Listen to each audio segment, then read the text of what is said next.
This morning, Hamlet, North Carolina, stopping to remember a tragic event in the city's history. It's been 30 years since the Imperial Food Products Processing Plant went up in flames, killing 25 workers trapped behind locked doors.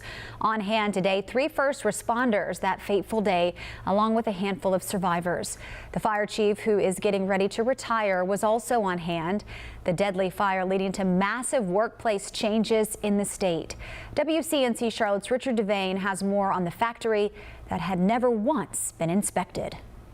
Yeah, good afternoon. This event started at 10 o'clock, and as you can see right now, one of the folks who survived that horrific fire is here, and all the people here for the same reason, to pay tribute to those who didn't survive. If you come from the roadway, this area here is what led to the loading dock.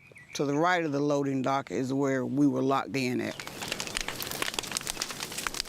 Annette Zimmerman still deals with the emotions from that day 30 years ago, when she and her 2 friends went to work at the Imperial Foods Processing Plant. Margaret Banks and Brenda Kelly, we generally stuck together. We were known as the 3 Musketeers of the plant. The plant processed chickens for restaurants, and in those days was one of Hamlet's biggest employers. The wages were low, but it was work. On that day, the friends got separated and were assigned different tasks. I stopped on another line to speak to somebody. Then a fire ignited, flames fueled by grease, quickly coating the plant in a wall of thick black smokes, lights flickering. Panic ensued. Zimmerman and the other women in the plant desperate to escape. All you could hear was the screaming, and we get to the area where we knew we could go out, only to find out it was locked from the outside.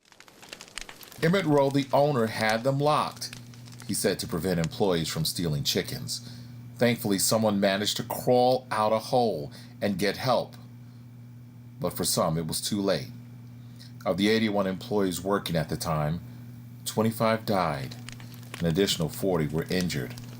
Zimmerman, one of the injured. Her 2 friends? I suffered for years from depression because Margaret and Brenda both died, and could never understand why I didn't. And you'll notice that there are sets of 4 gray bricks coming down this walkway. There are actually 25 of these sets of 4 bricks, each one of those representing a life that was lost. Lives that this community says they'll never forget. We're in Hamlet. Richard Devane for WCNC Charlotte.